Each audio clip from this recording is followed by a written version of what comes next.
biggest station in the world, playing all of today's hits. You're listening to Instinct Radio. Good afternoon and welcome to RCR Presents Real Discussions. I'm your host for today, Michelle Dosberg. My voice is cracking. It's always cracking because I had a late night last night working. But anyway, welcome. We are here and we're a little behind only because of me. I needed a little extra green room time with my guests because I love my guests today. Today, my conversation and my topic is about life as living life as an Afro-Latina. And I've had these women here before. Tora, this is your third time. Yeah, this is three.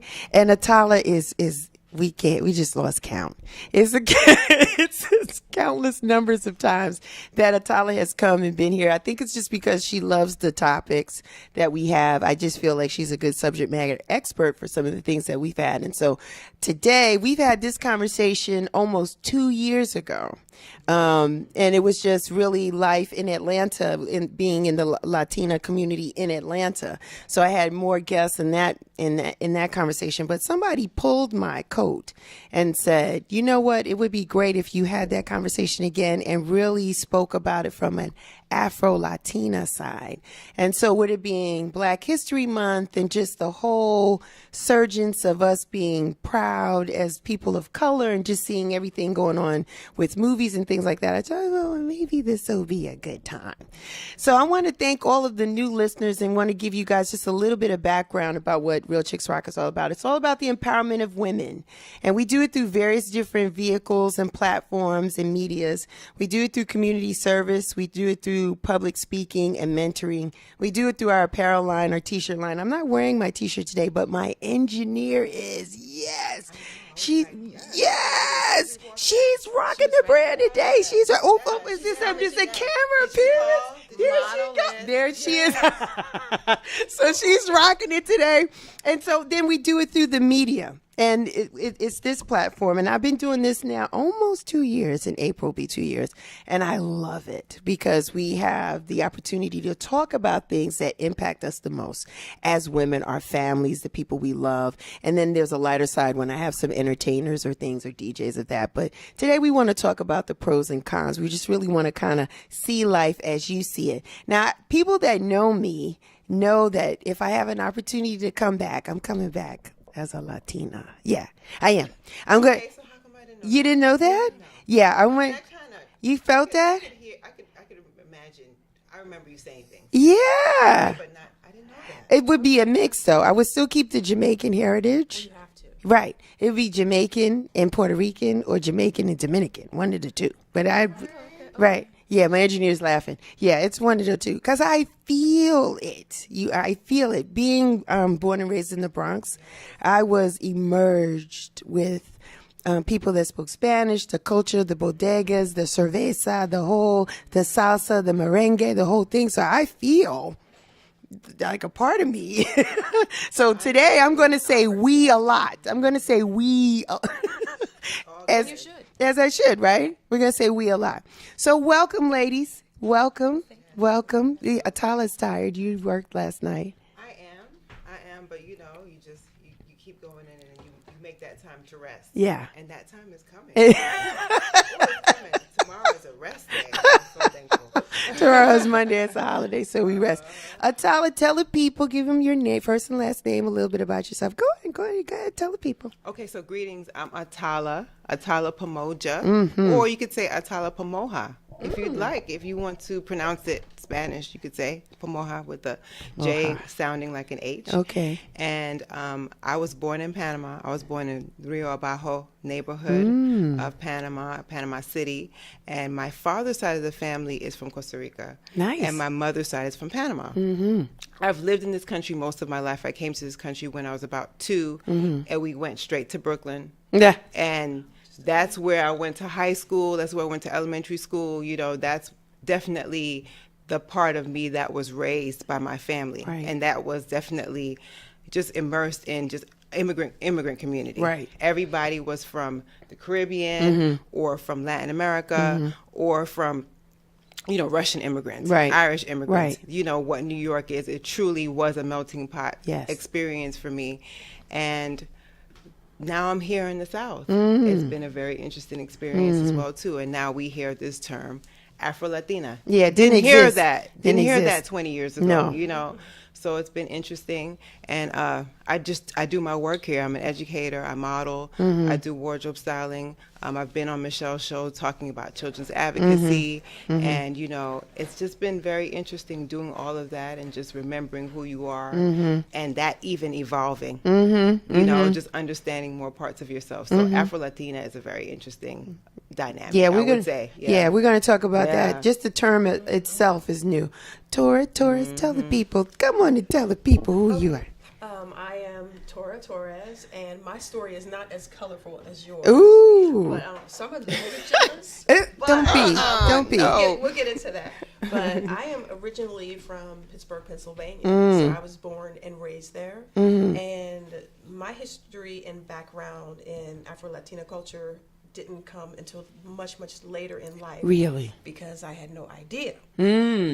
Yes, so there was some family dynamics and some secrets, and then I started digging a little bit and finding out some things. So basically my participation in specific culture happened later in life. Okay. Because I was, like I said, raised in Pittsburgh, Pennsylvania, and there was no talk of that, Right. no really community that I was involved with. Right. So- It was pretty black and white in Pittsburgh. Yeah, It was black and yellow. Black and yellow. Right, don't forget. I love that song. I see you, Asuka. Yeah. I see you. Yeah. We'll talk about that. Yeah, too. yeah. But yeah, definitely black and yellow. Black and yellow. Yeah, all day. So, especially when I was growing up. So, and there was a little chatter here and there, but so that's an interesting part. Very interesting. Yeah. So, where do you claim your Afro-Latina history from? What island? What place? What? Okay, so my conversation happened with a family member many years ago. I would say probably now maybe 13 years ago. Okay. And I started asking some questions and then looking at pictures, and it was a very short conversation, and basically the conversation was, I said, well, hey, tell me a little bit about this. I'm looking at pictures. Where is this picture from? I noticed on the back of the picture, this says, Cuba. And then I was told, well, you're asking too many questions to, Okay. don't ask about that. Okay. So that was, that's how it started. That's how it was introduced to me. And it's hard when you have older relatives and that whole dynamic that happens with being Afro-Latina and particularly at certain times and timelines. You look at, how do I say this? I don't want to get tongue-tied. Stigmas. So when people think of Cubans, then the first thing they may think of is Tony Montana from the movie Scarface. So then maybe your family does not want to be associated with that because that's perceived as negative, because there's a lot of ignorance and just stereotyping. Right. That Misinformation. happens. Right. Because Yeah, that's true. You're exposed to the media and you don't know anything about it. Right. So, yeah. So Cuba. Yes. And so we have a couple of, you notice I said we. So we have a couple of, because I'm Afro-Latina today. Hi, ¿cómo estás? Hola. Hola. So we have a couple of different things, because now we have the Afro side, the African-American, the black side. Then we have the Latina side, and then we're women. So we have a pyramid here of different things or facets that we have to adjust and pivot and move and do all that. And we're going to talk more about that as we have the discussion and the conversation. But I want to talk about the term Afro-Latina. Even when I said it before last year, Attallah, who's the educator, was like, Latina. I was saying Afro-Latino. She was like Latina. Right. Like she listen, hey, you coming down her block, you better come right. So she corrected me and told me.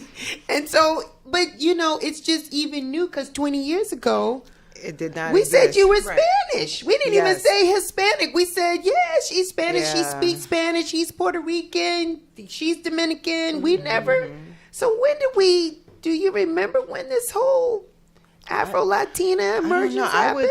I don't know. I would say, I don't know about when the emergence of Afro-Latina happened. To me, it kind of happened, I would say, in the 2000s, and definitely with the emergence of the internet and social media. I think that's when it really became like a thing.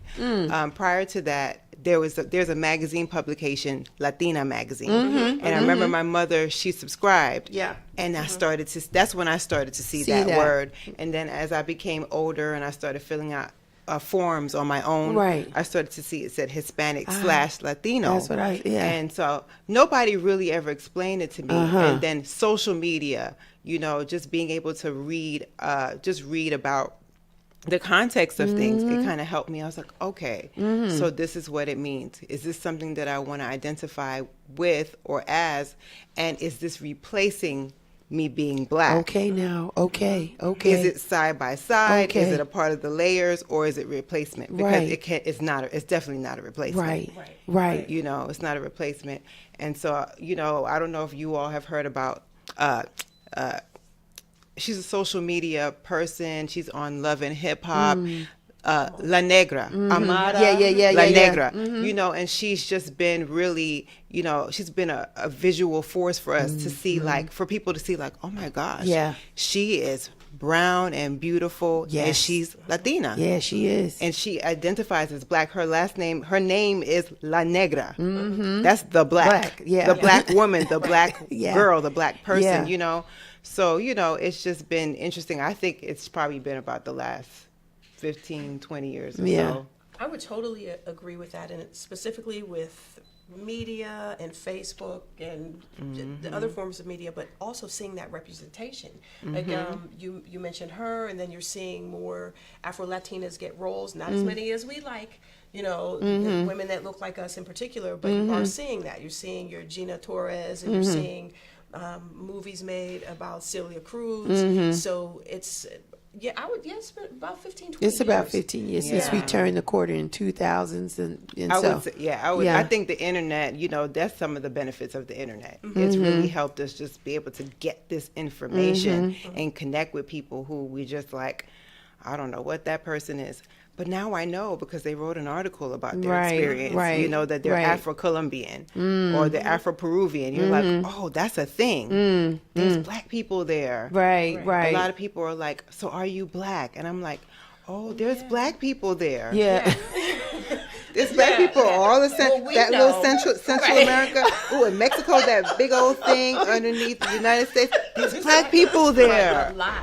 A lot. And see, that's our ignorance, because we just don't know, because it's images. It's no different than the images that we've seen for Cleopatra, right? We've always seen that to be as a Caucasian type of Egyptian queen, and we know better than that. And so again, even with our images, it's always been a lighter skin or more of the European type of Hispanic looking people. And then because J-Lo is not Afro, she's not Afro-Latina, she's you know, that's the thing, I don't know what she identifies as. I don't know if she would identify or Mark as Anthony Afro. I mean, we see those images, Julio Iglesias, like we see. And that you say, so you just say, so then when you see people or you come in the midst of people, and again, not so much me, because the melanin in New York is always, it's all across the different spectrums. And everybody speaks when they open up their mouth. You hear an accent. You hear when they speak to their mom and dad, they speak in Spanish, because that's the only language that their mom and dad is going to respond to. And then some people will take a stance of, I'm black and I'm not going to speak Spanish, so that people will know that I'm leaning more to the black side, or I am black, so it's acceptance. So there's people that are of Hispanic culture or background that don't speak Spanish because that was a choice. They felt like if I do, it's going to rat me out. Like people are going to know. But it's another part of the pie that has to be, I guess, discussed or eaten, because now it's so many dynamics, even on social media, where you see Afro-Latinas, men and women, talking about, I'm Afro-Latina and I'm from different places. We're having these conversations, and I'm like, why isn't it that we can't just accept? You know, to me, it feels like it's something that's so simple, right? We know people who speak French, who are on the continent of Africa. We know people who speak Portuguese in Brazil, Yeah. you know, we know that this is something that exists. We know that black people, a lot of people say we were just dropped off at a different part on the ships, on the slave ships. That's pretty much, for the most part, that's what the dynamic of many of us are. Right. You know, where we just happen to be dropped off in a country that was colonized or a region that was colonized by Spain. And so that's why we speak Spanish. It's really that simple for most of us. Yes. You know, that's what that's who our ancestors were. Enslaved people who were colonized by the Spaniards. So that's why calling Latino people Spanish is incorrect. Right. Spanish people are from Spain. We didn't know that, though. I know. People still do it. Somebody said it the other day. Come on, Project Life. We were like, yo, she's Spanish girls Spanish. over there. Yeah. Those Spanish girls.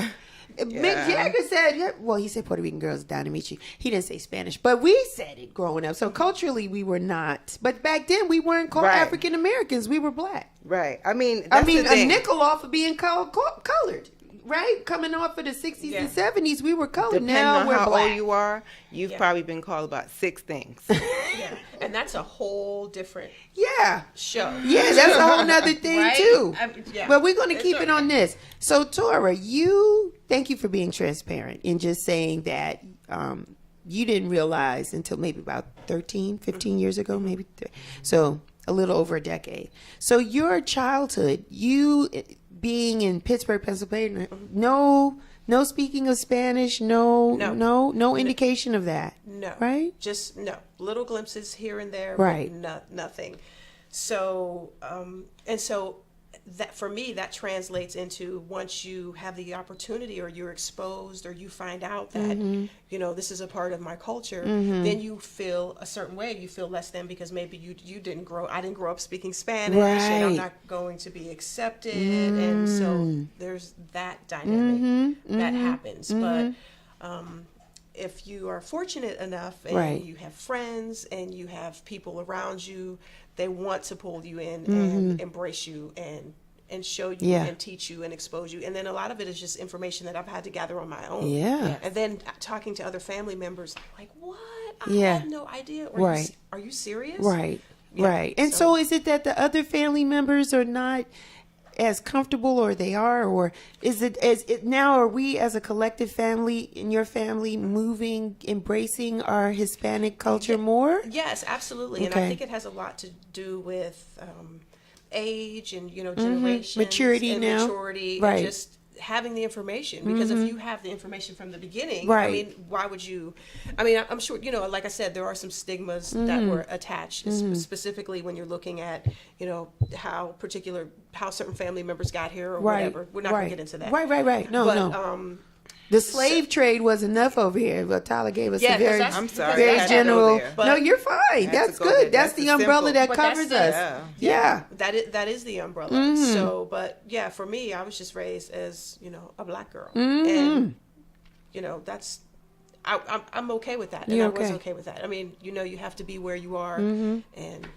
Well, hats off to you, because I hear you and you speak Spanish like you've been speaking since you were a little child. Not the curse words. No, not the curse words. No. Look, no, I've heard those are the Spanish words I know very well. Right.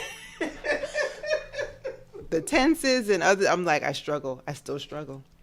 No, when you talk to your son, you speak Spanish. You guys have a conversation in Spanish. I think it's beautiful. And I have a sister, and she's fluent in Spanish. Nice. She's a little rusty sometimes. She'll say something. I hope she's not watching. I'm ratting her out. No, we want to watch. We're not talking about alligators. I think she did something else.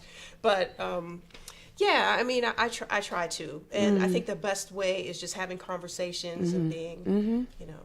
Being present with it. Yeah, You, I totally Attallah, agree. you in the neighborhood in Brooklyn, come, tell me. This is Tamara's daughter. Come on. Yes, my mother, Tamara, from Panama. It was definitely interesting growing up.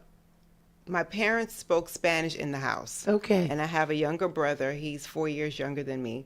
So me coming here from Panama and moving here and just only really hearing Spanish as a baby, and then coming to the United States, and my parents spoke they're bilingual. They spoke predominantly English. They spoke Spanish to each other. Oh, okay. So whenever people try to talk to me about, people, this is the question. This is usually the questions. Where are you from? I say where I'm from. And then I might say I grew up in New York. And then the next question almost always is, do you speak Spanish? So there's just so many different things that people use, the 20 questions, trying to figure out who you are. My gosh. Right? And so, Tora is telling me that she's telling us that she speaks Spanish to her son. I speak Spanish to my students as much as I can. They're very young, so whatever they can get is great. But, just having this identity that you have to be, I don't know what people think. I've asked people, should I be walking around making arroz con pollo all day?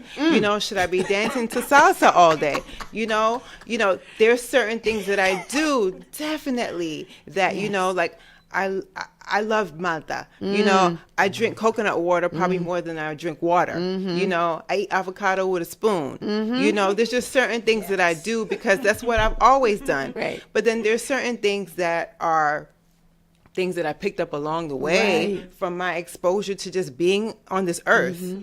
So, growing up in New York, there were just all these other people. So if I talk to my friends from Jamaica, I might end up with a little bit of that energy. When I talk to my family, I sound a little bit different. When I talk to you, because you're from New York, I sound different. And I live in the South, and when I talk to my Southern people, it comes out. I start saying fitna, all that stuff. I say it now. I try to tell. I'm happy with all of the layers of myself. You can leave now. You say fitna? I sure do. I sure do. I'm finna go. I live in the South. I love it. It's warm. It reminds me of living in the tropical country that I was born in. So I love being here. Yes. Well, Attallah, you're a chameleon, right? Because you're very good with people, period. And you respect people in the packages that they come in. You've never been a person that judges. So you're going to be able to adjust and adapt and talk. And that's the way it is. I mean, you're just that kind of person. And I think a lot of that attributes to your environment, probably just right. Your mom and dad, they exposed you to as a young girl. And, not for nothing, living in a multicultural city, it helps tremendously because when you come to a place where it's really just black and white, it's black, white, and Mexican. Because people will say, "Oh, so you Mexican?" No. And I'm like, no. I just said I was from Panama. It's a different place. And Mexican is not, Mexican is not a race. Yeah, right. Which one of your parents? It's just amazing all the questions that people ask. And it's really simple. If your dad is from South Carolina and your mom is from Michigan, then that's where you're from. Right. That's your background. Right. It's the same thing if it might be from different countries. Maybe you have a parent from Brazil and then your mom is from Missouri, right? That's still your makeup. It doesn't matter if it's a different state or if it's a different country. It's still your makeup, and it's a part of who you are. Yeah, I think it helps that person that's asking the question to give you the validation stamp. Because I even get it as a Jamaican, right? So I'm American, but my mom and my grandmother are Jamaican, so they immediately say, "Where's your dad from?" Like to try to validate, are you really like? Can we give you that Jamaican stamp because both of your parents are from there? They're trying to they're trying to make sure you're authentic. Is that what it is? And you don't have to be the Jamaican bobsled team person. You don't have to be the ambassador of a country. Right. You can just be from there. Right. Yeah, I had. Why can't we just be from where we're from? Right, or what you said. I had a T-shirt on, or I think I had a baseball cap on, and this guy, he says, "Oh, are you really Cuban? I said in my Kanye voice, "I just told you." I mean, Right. Right. Yeah. Really? Yeah. So there's a lot of that happens, and sometimes I think when it comes to you in the right context, at the right time, you're okay with it, and if you have an opportunity to have some dialogue, it's okay. But then there's other times it's just downright exhausting. Like I don't feel like I don't have to explain this to you. Right. Upon meeting someone, because I mean, thinking about you, Tora, if you mention to certain people that you're from Cuba, then Castro comes up. Yeah. Then cigars come. I mean, there's all these things that start to come up, and a lot of these things are very delicate, touchy subjects. Yes. You know, Yes. and I've just gotten to the point where I'm like, you know what? If you told me that you were a dinosaur, I would say, hello, dinosaur. It's nice to meet you. Right. I just let people be who they are. have You to. know, I don't. Yeah. I can't. So, well, why are you a dinosaur? You know, it's just that's what you said. I'm just gonna leave it at that. Yeah. You can't pick people's background. It's a very sensitive It thing. is a very And it sensitive is thing. complex. There's a lot It of is. complexities that go with it. It is. There's the whole, colorism issue. Oh that you my deal with. gosh. And so, Michelle brought that up. You know, Yeah. it's a real thing. You know, it would have been nice if we could have had some even more people to really show people the spectrum. That's why I brought up La Negra, Amara La Negra, because she's been getting a lot of backlash. She has. I've About been whether or watching not it. she's authentic or not. And it's like, you know, you don't, before you were born, before you even spoke any language, you were going to be whoever you look, whatever you look like. exactly. But You it's know? but it's real. It's real, and I've had those conversations on this platform, even about the way that we wear our hair as women of color. I just say women of color. Just the way we present ourselves. Somebody somewhere says that we should look a certain way, and that's what really gets under my skin. Because no, we shouldn't look a certain way. We shouldn't have to straighten our hair if we choose not to. If you want to, good. If you want to wear your hair in a head wrap, that's fine. If you want to lock it, that's fine. If you want to spiral it on the end, however you want to look, it should be fine. What sometimes I take offense to is that when there's a synergy, right? Now there's a synergy with Black Panther. So everybody wants to be embracing what the has movie. already, right, Oh, the movie, which yes. has already been here. We've been here. We haven't gone anywhere. There have been people, Black people have been here. People of color have been here. So now it's this, this emergence of us being proud. We've always been here. We've always proud of what we've been doing.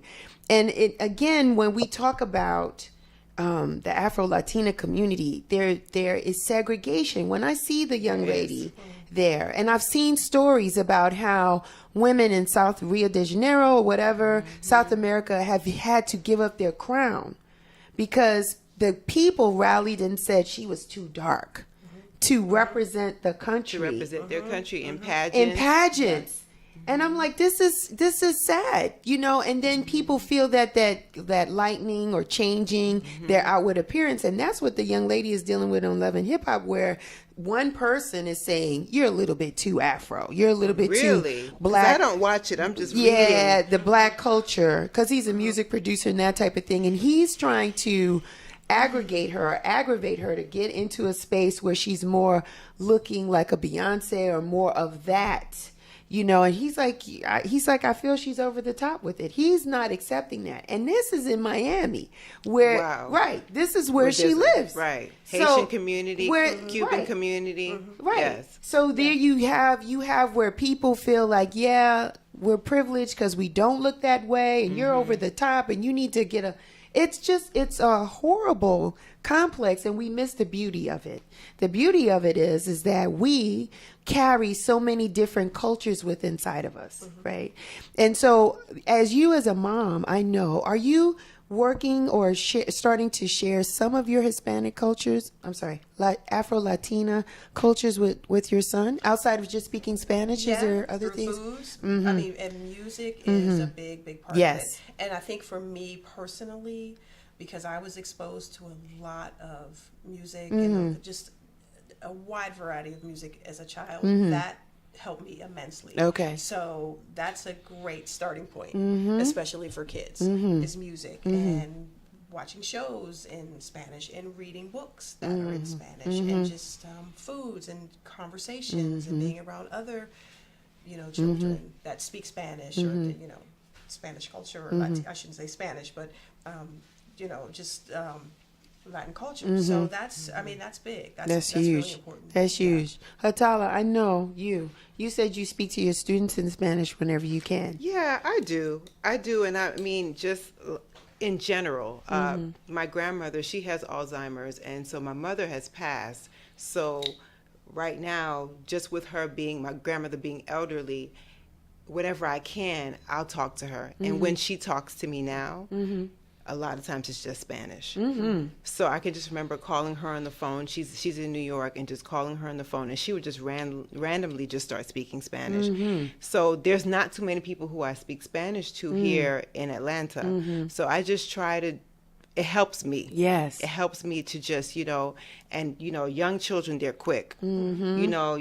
You say, siéntate, and then, I said it 5 times. They know that now it means to have a seat. Have a seat. Now they know it means to have a seat. I know that. At first, they're like, I don't know what she just said. But now they understand it. And then you'll see the adults like, okay. Yeah. And I'm not a Spanish teacher, Mm-hmm. right? I'm not a Spanish teacher. I don't think I could be a Spanish teacher.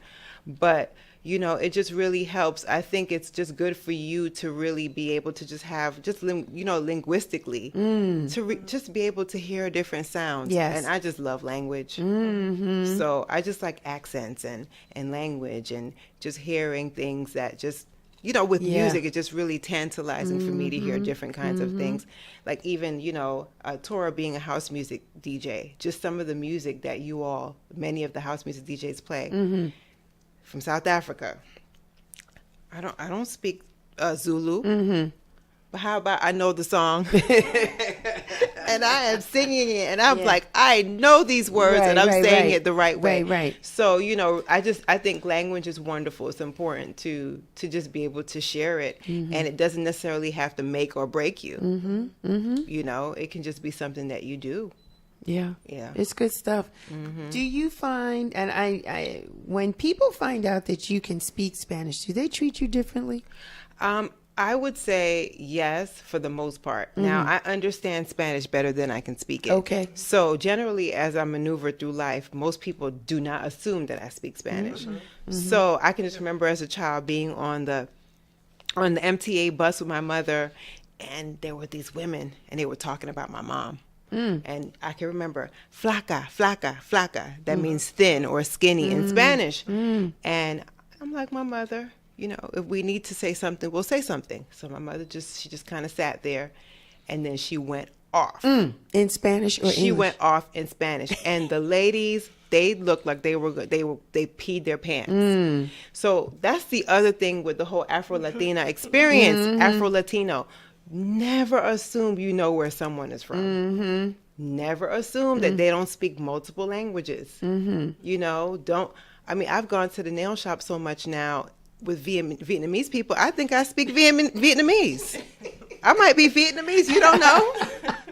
My point is, you never know. You never know. You're talking about someone. You're saying that you're going to go rob me. And I understood that you just said you were going to take my bag because, right, or an insult, whatever. An insult. Whatever kind of insult. Flaca, flaca, flaca. Yeah, like, or just like, negra or negrita or something like that, which for some people, they don't like being called that. Especially by a person who identifies as what my family, a lot of people say, white Spanish. When you start calling somebody negrita, negra, it's like, are you just calling me the N-word in Spanish? Yeah. Is that a term of endearment? Right.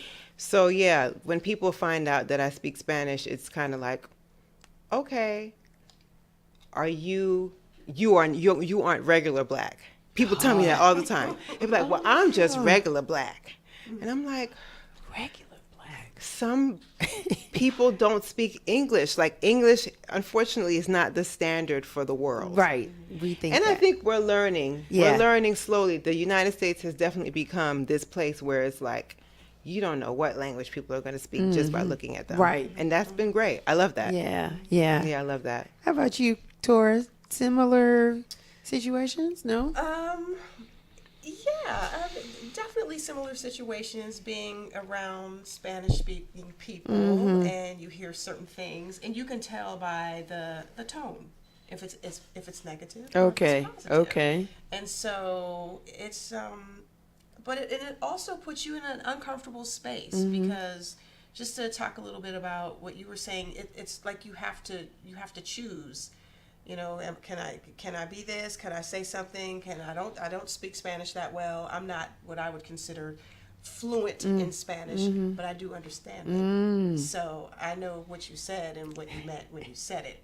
And That was not nice. That wasn't nice. That wasn't nice. That wasn't nice. So we will address that. Now, what I'm really impressed about is you've picked up the language so quickly. Like so you're self-teaching yourself, or Yeah, just I mean, and then I have a lot of friends from a lot of different places, so there's constant conversation. So they will make you understand. yeah, But depending on where you're from, different words, different meanings. Exactly. So if you speak to a person that is from Cuba, some of these African words are coming in. So it's you have to really pay attention. So and that's I think that's really beautiful. Yeah. When you can hear, oh, I think this person is from Colombia. I think this person is from Panama. There's tell. certain things. Yeah. There's certain ways that you can tell. I could just be out in public, and I'll hear someone, and I'm like, that person's from Panama. And Wow. they sound just like my family members. And then, Dominicans, I can there's certain things I could tell. And of course I'm still assuming, but you kind of feel like I pretty much probably know that's where they're from.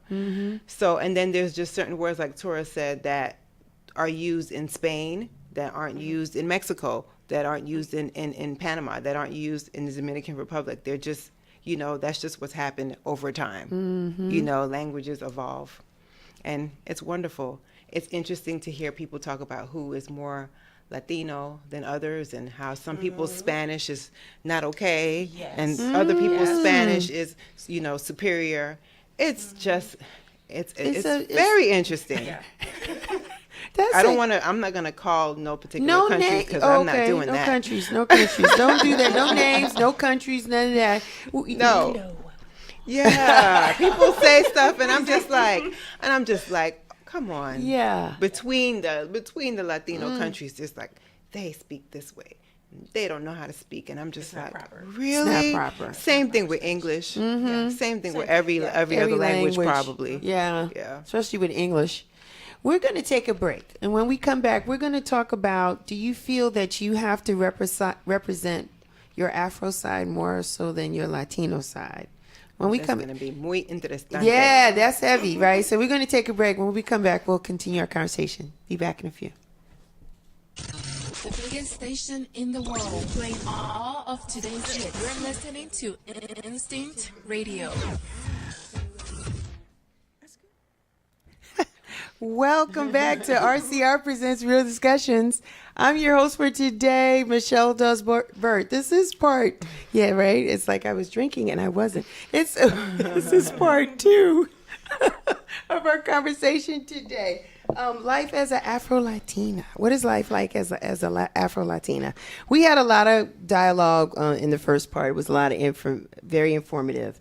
The ladies have been transparent about embracing their culture even as young. Attallah, when she was young, Tora just realizing it or discovering it within the past, over the last decade or so, like 13 years ago or so. And so we're just talking about all of the different dynamics that come with it. Now we want to peel a layer back, because you guys miss out on the green room. The green room conversations are pretty hot, and I can't give you everything, but I'm going to give you some of it. So we're going to peel the layer back. So when I left on the break, we were talking about, what side do you feel you gravitate more to, your Afro side or the Latina side? What are your thoughts? Atallah's shaking her head. Like, what do you think?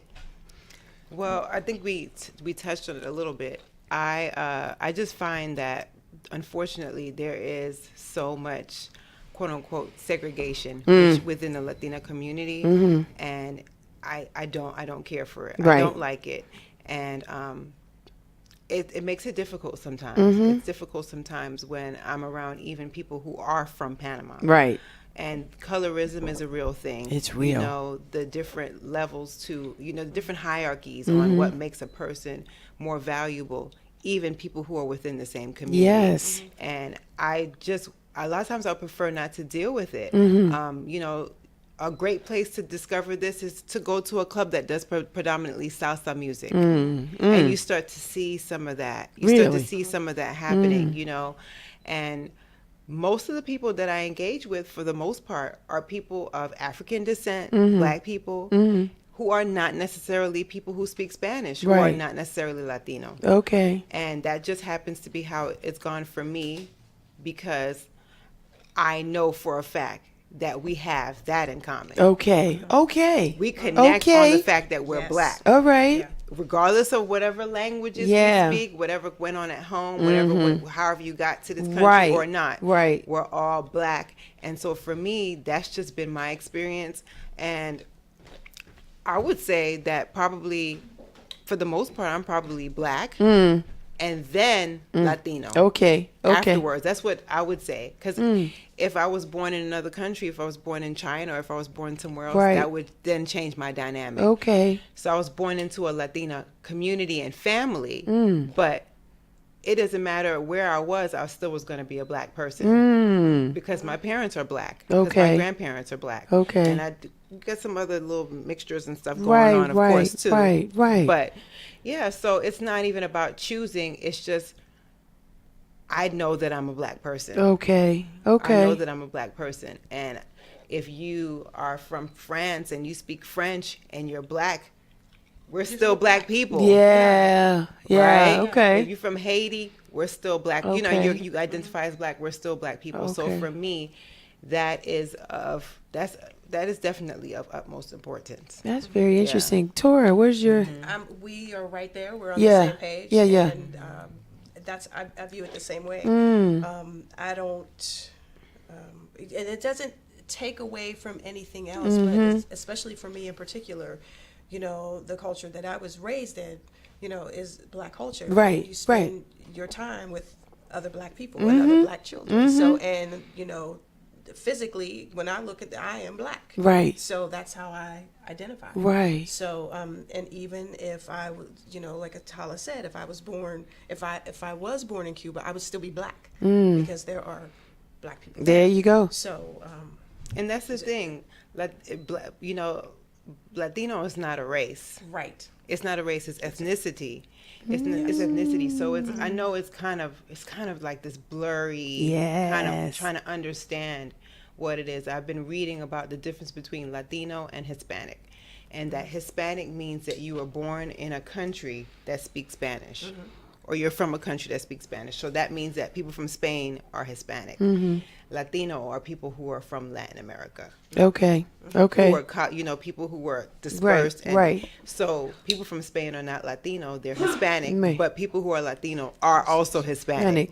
Hispanic. It's a lot. Yeah. We didn't create these things. That's the other It's a thing. lot. We didn't create these identities yeah. and these names. Right. You know, this is like history and colonization and, you know, just so much of, you know, what's happened to us, and we're just trying to like make the best of it and be ourselves. Now, somebody said to me last night, forgive me for the raspy voice, just a little tired. No, it's okay. Somebody said to me last night, you know, Michelle, and it was a male, black male, and he said to me, Michelle, you know, you're going to get a lot of play now. You could take that and run with it in so many different directions. Because one, did you think I wasn't getting any play before for you to say that or whatever? But okay, Michelle, you're going to get a lot of play now. Why? Why? Well, because of the movie. You know, What movie? Black Panther. Oh, you mean Black Panther, Right. Wakanda? Yes. So like, because you gonna be hot now. And I was just like, really? So thoughts on, the Attallah is shaking her head. Thoughts on that? It Taurus boils my blood. blowing. It boils my blood. Ooh, wee. Come on. It This boils is my someone blood. you knew? Come on, Tora. Yeah, I know it, but I don't know. No, but they just, again, it's that whole, what we're talking about colorization, just there's a different kind of vibration based on your melanin, lighter versus darker. And it happens in the black community, it happens in the projects growing up. So then it's happening in Latino communities and that type of thing. And so it's just... Yeah. And we have to stop that because that is, it's just negative, and it just, and I don't know who said it to you. Move from them. Yeah, but you know what? They don't know. We can probably assume they meant it. They meant it in a good way. Innocent. They meant it in a good way. And they were just saying, like, you know what? It's your time. Mm-hmm. It's your time to shine. But it also speaks to, unfortunately, that there's probably some truth in that, because who are the people that when we see ourselves on TV, Come on how now. do they generally look? Come Yes. through You now. know, Come who are on. the top, musicians and stars right now that we see? What do they look like? The newscasters. Yeah. I mean, if you look across the board on TV, as far as the Latino community, you are hard pressed to find Afro-Latinos Right. on television. Right. Right. Or Or at shows. least dark-skinned Afro-Latinos. Yeah. Right, So right. that's why with Black Panther, with the movie Black Panther, I mean, to just see, the advertisement, see the advertisement Yes. for it, and just to see that every single one of those people are of browner or darker complexion. That's a big deal. It's It really huge. is a big Yeah. deal. And It's so huge. as we could say whatever we want about how proud we have been or how prideful we are as a people already, but it says something. We don't have the same experiences as white people. They get to see themselves all the time. Right. They get to Right. see redheads. They get to see blondes. Maybe they see blondes more. Right. So, 'cause, but the point is we don't get to see that. We do generally see, if we see ourselves as someone of lighter complexion. Right. Right. And I'm saying that as someone who's considered to be someone of lighter complexion. It's obvious. Yeah. It's just something that's blaringly obvious. So, what he was saying, I think, unfortunately, is It has some truth. it has some truth. It's great. Right. Think about Alec Weck, that yes, model, yes. like what she did for the fashion industry to see Right. her and to still see her. Yeah. It was wonderful just to see her. Yeah. So I think it's just wonderful to see ourselves. Yeah. Our variations. We need that. But you made some points during the green room. I'm going to share a little bit of that with our listeners, only in regards to the fact that some of us are very cognizant of where we are and how to interact with one another. But then there is a population of people, Black people, Afro-Latino people, that don't know. And they need, like as you were saying, and they need Black History Month to help raise that vibration or that awareness. They need certain movies. They need to see certain things to reconfirm because they're not exposed to it enough on a daily. It's not in their environment. It's not in their community. It's not in their village enough for them to see that people are doing positive things, like reinforcing who we are as a people, our inheritance, our richness, our cultures, all of those different things. So I think it plays. I wasn't offended, but it always makes you think because there is always this segregation and it seems like it's only with anything to do with Black, right? Anything to do with a darker skin or darker melanin, That's true. right? Because I don't it happens in Italy and Sicily. No, it does- It happens, and it happens all over the world. Yeah. Darker people are generally treated differently. a certain way. Yes, Differently. It's terrible. It's unfortunate. And then we talked about the fact that some feel privileged, some feel like it should be awarded or given because of that dynamic, whereas some of us feel like we may have to work hard. We have to speak up. We have to knock on doors. We have to tap on the shoulder. Hi, I'm in the room too. Because again, it's not, and it's hard because I've said it before. Some people find when I get a compliment, they say, "You're beautiful," and I go, "Thank you." And they're surprised maybe by the humbleness that I have, or they may think that I hear it every day, and I don't. I don't, because it's not the norm. It's starting to become more of an aha. Yes, I mean, you just know? like seeing Lupita, Yeah. Lupita from Black Panther, just that people, I hear men saying how beautiful they Yes. think she is. It's just wonderful. And unfortunately, as women, we figure out who we are a lot of times from the response from men. Right, From what right, men tell us. right. So that gentleman telling you that he felt like, I'm giving you the okay. You're okay now. Yeah. Right, which is like, we're fine. We're good. I'm Yeah. good You're to go fine. now. You're just fine. I'm just fine. I'm good. You're just I'm fine. good. And you were fine before the movie came out. I know. Absolutely. And I mean fine as in okay, and it's fine as in beautiful Well, as thank well you. too. Well, thank you. Yes. I'm good. I'm good. Thank you for that. Yes. In the Afro-Latina community, does religion have a weight in your community? Do you find that there's a certain practice of faith And I know, Tora, you're coming into your culture, understanding that you have a Cuban family and background. Does that have any weight in your life now as you're learning more about who you are? Well, I think when you look at different religions, and I think for me that's an individual piece. Understood. So, I consider myself to be a spiritual person. So I'm not the person that's going to church every Sunday. Right. In certain cultures, there's a heavy influence of Catholicism. We see that in certain countries, and that's infused with some African religions, which you see a lot of that in Cuba. Right. And I respect that and I appreciate it. But I think it's important to just be where you are spiritually. Okay. So I don't know if that answers your question. So I'm not, nothing for me has really been altered. Okay. Growing up, I was in the Baptist church and sang in the choir. But I always knew for me that was, as far as the religious context, that there was something that like, I don't know if that makes sense for you. How about you, Attallah?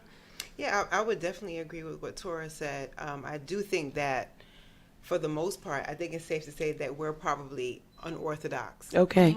As far as the Latina community would be, they would probably say we're not the average Latina people. We're probably, I don't know if we're the average Afro-Latina people, but we're definitely not. In Panama, most people are Roman Catholic. Okay. My whole family is Christian, and I think they pretty much figured out, that there's just certain things that I just don't do anymore. And I think that everybody has that right to be able to take the things that they want and leave certain things behind. And so that's just pretty much what I've chosen to do.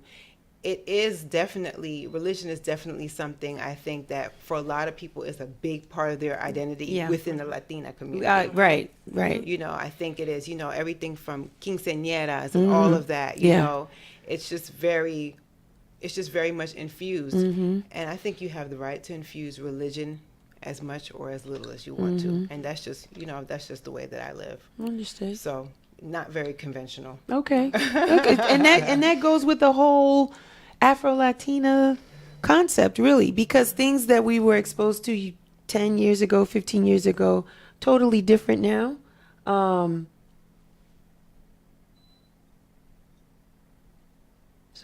Totally different now than when before. So again, now it's like you said, I like the word unorthodox. Like we don't have to, you like that we don't have to be forced or be pigeonholed or expect to do certain things the way culturally our ancestors did, or even your parents, even at your home, or your going back to grandparents, mom and dad. It's just a different thing. And so again, it could have been this, just stigmatisms, right, and stereotypes.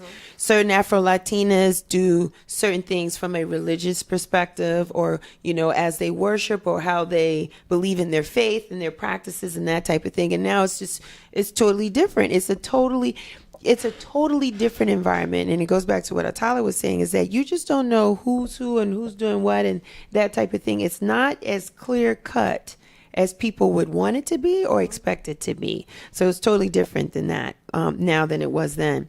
What's in the power in your name? Do you think that your name has weight? Attallah is smiling. She's smiling because these are very good questions.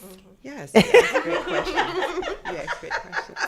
What do you think about your name, Attallah? Does it represent the Afro-Latina?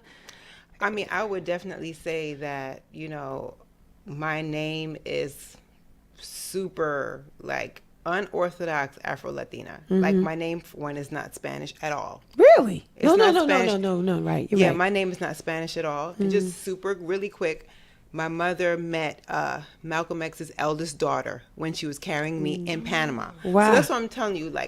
I'm Latina, but it's not just, it's not that story that maybe you're used to hearing. And so my mother met her in Panama, and they connected. They're the exact same age. Attallah and my mother are the same age. And my mother just named me after her. Right. So my middle name is Shabazz. My mother named me Attallah Shabazz. So this is my mother. She already kind of put that seed there.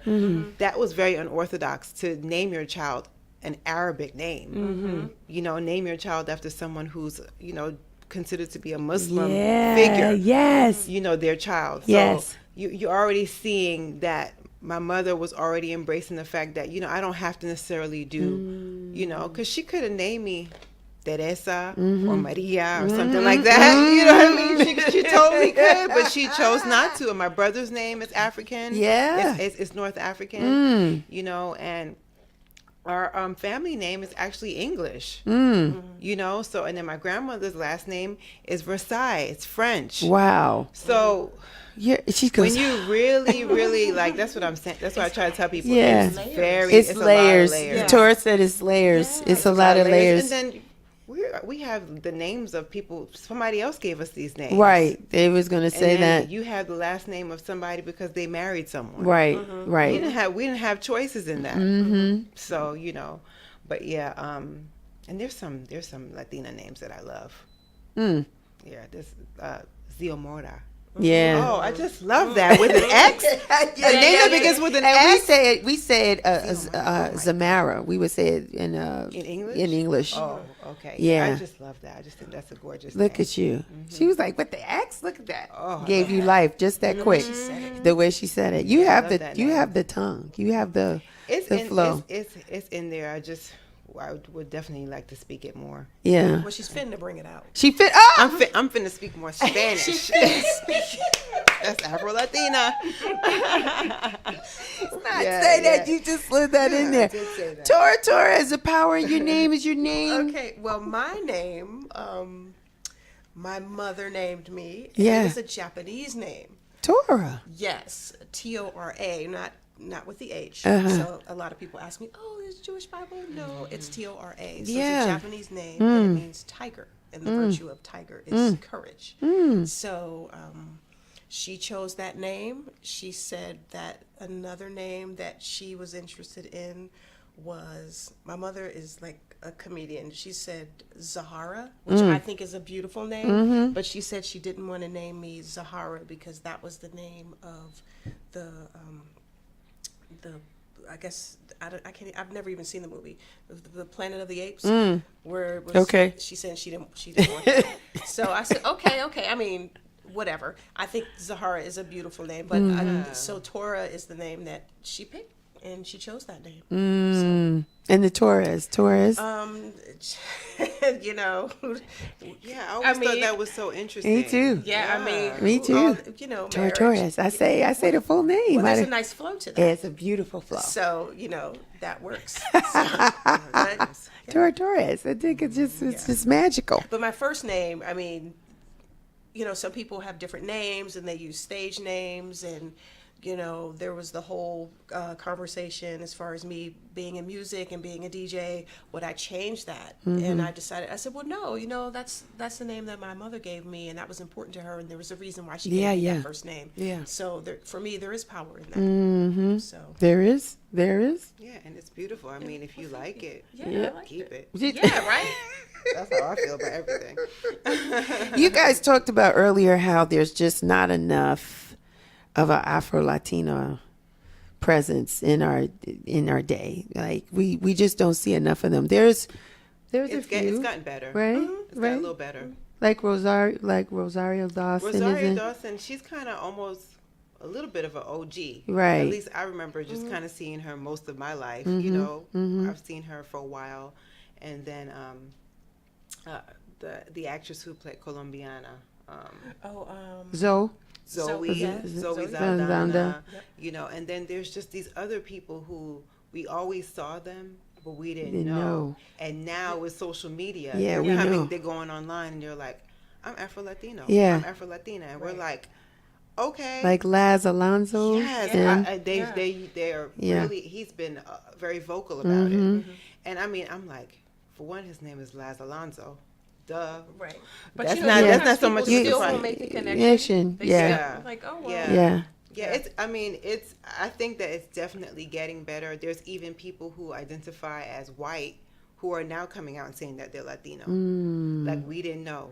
Yeah. Cameron Diaz was the you know, main people one. like that. Yeah. Who like So I think it's just great to show people that even though she doesn't look like, you know, the quote unquote average whatever person, Latina person, when you think of them, she's Latino. You know, Christina Aguilera. You know, my family would call them white Spanish. Right. Okay. You know, okay. and then there's these other people who are more of a mixture. You know, Like and Christina Milian. Probably. I mean, I don't know if she considers herself to be Afro-Latino. She might. I'm not sure. Or at least Latino, right? Right. Yeah. I'm sure she does. Yeah, I'm sure she does. But then there's these other people who they're just a mixture. They're Right. a mixture of the indigenous people, a mixture of the white people, and a Yes. mixture of the black people. Yes. And like my family in the Caribbean, they call them coolie. Mine too. You know, Jamaican they're just, culture too. They're more Yeah. of a mixture. Coolie. Then there's some people. I have some people in my family, the Mola people, which are one of the indigenous groups in Panama. They are just straight up indigenous. Right. You know, they're just straight up indigenous, and so we're just all some more mixture of all of these things and others. And yeah, it's not so. It's not black and white. It's not so black and white. There's a lot of gray and some beige and different colors and mediums and things in the spectrum. Who would you consider your role models? Do you have any role models that you look up to as an Afro-Latina? Specifically, someone who's Afro-Latino? Yeah. I mean, there's some people that I love. Okay. You know, like I love to see Celia Cruz. Yeah. I love to see her. Celia Cruz, if I were to show you pictures of my grandmother and my tia Rosa, they look like they could be sisters. Wow. So that's, for me, when people say they don't know darker skinned Yes. Latinas, I'm like, you know, I love Carlos Santana. I wouldn't say he's specifically a role model, but there's just some people that I love because of their vocality. Yes. And they choose to tell the truth. You know, Carlos Santana said, salsa is black history. Period. You know, those drums, I'm sorry, those drums didn't come from Spain. Right. Can we have real conversation? Yes. Those drums did It's not real come from discussions. Spain. Yeah. You know, those drums, that musicality. If you listen to salsa sometimes, if you take out the language, you don't know if that's coming from Kenya. That could be coming, you know, when you hear Haitian music, you're like, that sounds just like, it's all African music. Right. It's all African music. There's variations to it, of course. So, you know, I just really appreciate people who just tell the truth. Yeah. Who just tell the truth. Yeah. So I would say the two of them for that. I don't know what they identify as or what people identify them as, but I love them for that. Okay. Dora. Oh, yeah, I mean, you got definitely some. Celia Cruz. Yeah, I And love then Celia La too. Lupe. I love La Lupe. You got me watching her videos from the last time we took. Yeah. You were in the show. Just dynamic personality Yes. and energy, and infusing that those African roots in the music, and that's a part of who we are. Definitely some filmmakers, some women filmmakers, Sarah Gomez, Afro-Cuban, one of the first Afro-Cuban film directors, and then after her, Gloria Ronaldo, who I actually had a chance to meet about 6 years ago here in Atlanta. Nice. So, and they're producing these films and talking about the Afro-Latina experience, talking about colorism, sexism, and all of these things. So, those are some people that I admire and respect them, really look up to for just being authentic and being honest and true about who they are and celebrating that. And that helps us celebrate that, because it's so important. And we all know this, and we know this in particular as, you know, Black women and Afro-Latina women, that it is important to see yourself. That is so important. Who else do I really dig? I mean, you were talking about Laz Alonso. Yeah. I mean, I could always just sit and watch him talk. And he's sitting here talking about how he's Afro-Latino. He's like, I'm Black and I'm Latino. Right. And I'm like, yes. Like, that's awesome, you know? So, you know, just people who are just being, you know, just choosing to be clear. Yeah, about who Like, they are. Let's just get these things clear. You know, the other and it's one, wonderful. The other one is the girl Ashley from The Fresh Prince. Tatiana Yeah. Ali. Which I didn't know that until she was older and she spoke. She's Panamanian. I didn't know that. Yeah, I didn't know she was Panamanian. I didn't know when we were watching. Wow, the show. I didn't know that. Yeah. Beautiful And why little did girl. we know that? And that's the whole point. We didn't know. Yeah. That's the whole point. You can't look at someone and just assume. Michelle, if you told me you were from wherever, I would just You be would like, believe that's where me. she's Well, from. of Yeah, course. I'm I'm pulling not for gonna Puerto find your Rico. birth certificate. Yeah, I'm gonna say I'm like Puerto they Rican. did with Obama. I'm leaning more towards Puerto Rico, but I've been to Puerto Rico a few times, so Yes. that's why I know. I feel like, ooh, I would do well here. Like, yeah, No, I think. Ooh. Was that your experience? Because that was my experience. yeah, I felt like I had could locks do well when there. I went to when I went to Puerto Rico. Oh, you did have I had locks. I Down used to there? have locks down to the bottom to the booty.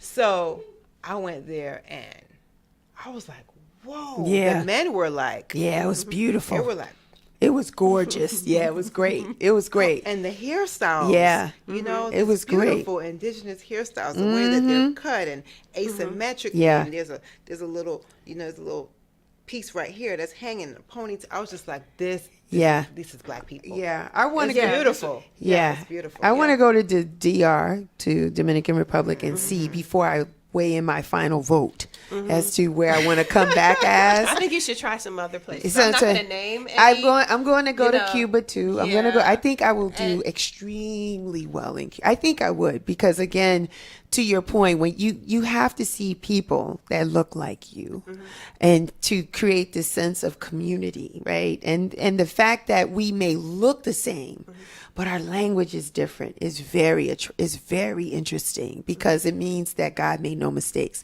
He knew exactly what he was doing, that we could be in these different capsules of melanin and we speak. And our cultures are a little slightly different. Even the foods that we eat from a Caribbean perspective are different. Our breakfasts are different, right? Oh my gosh. Right? So even what we eat is just different. So I'm just like, I've always been fascinated about it. And I like this platform. I stayed away from it. It was so exciting the first time we did it in 2016. I said it was time, and to be a little bit more serious, because we were really fun. I had a lot of people in the room, and it was really great. But I think that as a person or as a body that is designed or thriving on raising awareness, I think I would want to see the brand do more of where we have these conversations, because we exist. We just don't have enough conversations. And how do we just exist, coexist? Because we don't have to card you. You know, if you are what you are, that's what you are. But we want to make sure that we're speaking in the proper dialogue so that the representation can be clear. Right. Right? Because we've spent several years making sure it's somewhat clear for Black people. Do we need to have that same type of dialogue to make sure that it's clear for Afro-Latinas? Right. You know what I'm saying? Like, because you are our sisters and brothers. Like, we are part of the same fabric. We shouldn't neglect, you know what I'm saying? And we don't celebrate when it's Cinco de Mayo or whatever these American type of Hispanic influence days are. Our connections are deeper than that. You know what I'm saying? So I think that, we make fun and we laugh and we giggle, but again, this is an avenue for another platform to raise awareness, because people are thinking they're the only ones. And because we're in the South, again, the geography still weighs here. If we're in the Northeast, it might be a little different, right? If you're in a bigger metropolis, it might be a little different. But And Atlanta has come a long way. it's come a Thank long goodness. way. It's come a Thank long goodness. way. Yes. But it's still that whole Southeast region that categorizes us and puts us in a certain kind of box. You either this or that. And we're like, no, we're busting out of the box because we're Cuban, we're Panamanian, we're Haitian, we're Puerto Rican, we're Dominican, we're from Honduras, we're this, we're that, we're everywhere. So, again, I want to be able to exercise this platform that people can feel comfortable in just how should we just connect and just communicate with one another and not be like, look, here's my passport. Right. Here's my birth certificate. Look, see my picture of my mom and dad. I really am from. Shouldn't have to do that, right? And I've done that. I mean, I've traveled back to Panama and had the people, the whatever they call the TSA people, look at my passport and look at me because I had locks. I mean, I've had family members tell me, "You're more African than Panamanian." Oh my gosh. African princess, things like that. And it's like, because it's like some people just can't wrap their head around that you can be, you can just be your various things. Yeah, you are. That, and it's not even specific to any culture. The human experience is various. Yes. Yes. It just is what it is. Yes. But, I just wanted to comment really quickly about food. I remember moving here and I had never eaten grits and I didn't eat collards. And I was teaching at a school and this woman said, "You don't eat collard greens?" And I said, "No." I said, my mom would make spinach and broccoli or whatever. And she said, "You ain't black." And I said, engineer said, "Well, we ate." Yeah. I said, "Well, so here I go because I'm talking. I have to talk." "Well, we ate porridge, and we just didn't eat grits." And she was just like, "Porridge? You mean like Goldilocks?" And so just that exchange, that was a learning experience. Yeah, it was a learning experience. Yeah. It was like, you know what? And now I eat grits. Yeah, yeah. I've been here for a while, so now I eat grits. But just that there's just different things that we do, kind of really similar though. Yeah, they are. They they're are very similar. Just a little bit. They're just different. Yeah. There's certain foods that grow in certain parts of the world that don't grow in other places. So we eat the things that are there. Yes, yes, yes. Because the Caribbean places tend to be very resourceful in their natural products, and your parents or family aunts could just pick a lemon off the tree, orange, mango, guava, coconut, pick it, rice, cane, sugar cane, like eating. Like I would go to Jamaica and just eat sugar cane, like chop it off. And here now I got to go to the store and get a bag of Dominoes. Like I can't get the same. There's not, it's just different things. So based on what you're exposed to, you're going to eat, you're going to move, you're going to flow differently. So that's what it is. So ladies, you guys are artists. Yeah, you are. You are. You're artists. You're doing various different things. Attallah, tell us what you got going on. First of all, what are you wearing today? Oh, yes. Yes. So this is a Tyra Hart, Tyra, yes. Tyrahart yes. design. Yes. Atlanta-based designer. Nice. Wonderful. I've had the pleasure of walking for her yes. line in shows. And I do my head wrapping. I'm a head wrapping artist. So yesterday... Yes, Wakanda Forever. Yesterday was the official Atlanta Black Panther movie after party. So I did my head wrapping there, and I share the art of head wrapping. I show women or just people in general different styles, and I've just started a head wrap line. Nice. And I premiered it yesterday. It was super soft. I didn't make a big deal about it. People have been saying, like, "Can you sell? I want you to sell them online." Yes. So I'm looking to do that. Yes. And then this evening, after I leave here, I'll be attending this event called Afro-Futurism. And it'll be in the Castleberry Hills area of Atlanta, about 5 minutes from here. And so, yeah, that's some of the work that I'm doing. I just got back from New York Fashion Week. Nice. Yes, I saw that. Congratulations. And I'm still on a high. It was a week ago. And I walked for Lisa Nicole Collection. She's also based in Atlanta. Yeah. I know her. Yeah. She was on Married to Medicine. I'm learning. She was on Married to Medicine. And so, Black woman designer. And that was a wonderful experience. So, I'm just doing all the things that I love. And I'm just going to keep doing that. And then I'll rest. You'll rest. I'll still rest. One thing she probably doesn't remember, but Lisa and I used to work for a telemarketing company way back. Oh, you're giving a little bit of some tea right there. Yeah, I had to pour the tea. Way back in the 90s. It was a legitimate, it was a, back in the, and she was in college because I was a little older than the people there. So I remember her from back then. So I've seen her grow and evolve. So that's great that you walked. And her clothes are nice. Her gowns are beautiful. And to be at New York Fashion Week is just awesome. Just to be there.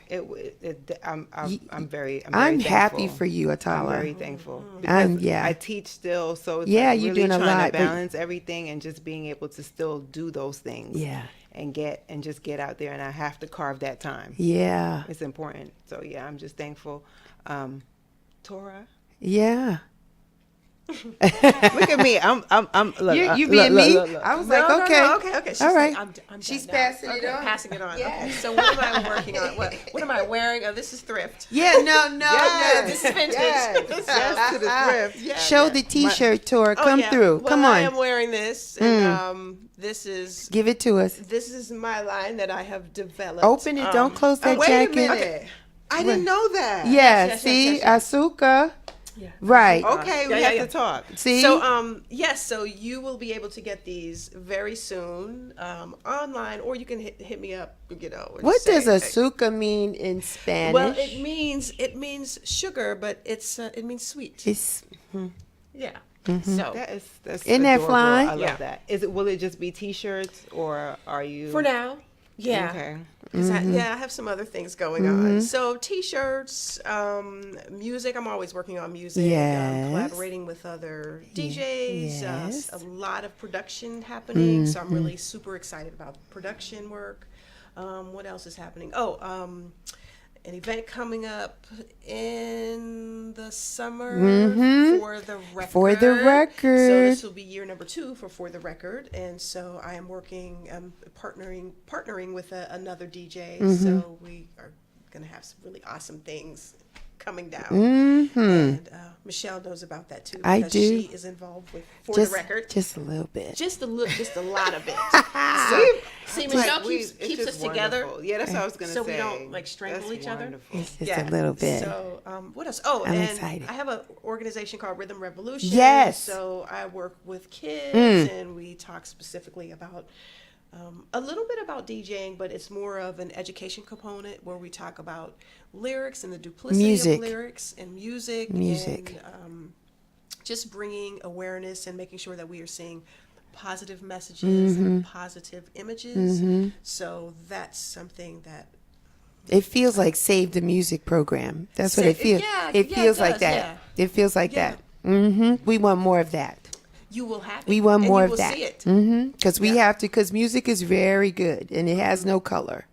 That's right. It does. It touches everybody. And so if we can teach our children to embrace that and that helps them to be very universal, then that's what we want to do. So we got to give them the tools that they need so that they can combat the negative energies based on the color, sexual preference, whatever, all this stuff that's going on where people are trying to put them in boxes. We want to kind of give them whatever they need so that they can be free. So that's a good thing.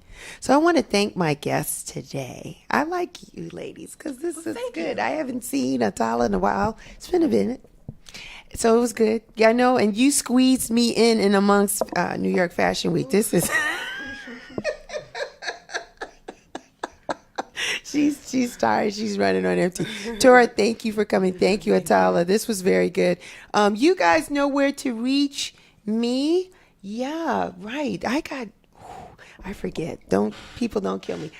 I got some stuff going on. Man, oh man, a lot of things going on for the Real Chicks Rock brand and organization things. I've been asked to have an opportunity to be a speaker March 3rd. The location has just been finalized, so please forgive me. But it will be here in Atlanta. Go to my website, go to Real Chicks Rock fan page in Facebook and see all the details. The flyers are floating around. I'll be speaking with 2 other ladies. It's all about vision board planning and speaking about your vision and, write the vision and make it plain. That'll be my topic for the day for that. And then March 31st is the Real Chicks Rock first annual awards luncheon. I'm extremely excited about that because that's where we're going to take an opportunity to honor the women in our communities that have been doing just great things.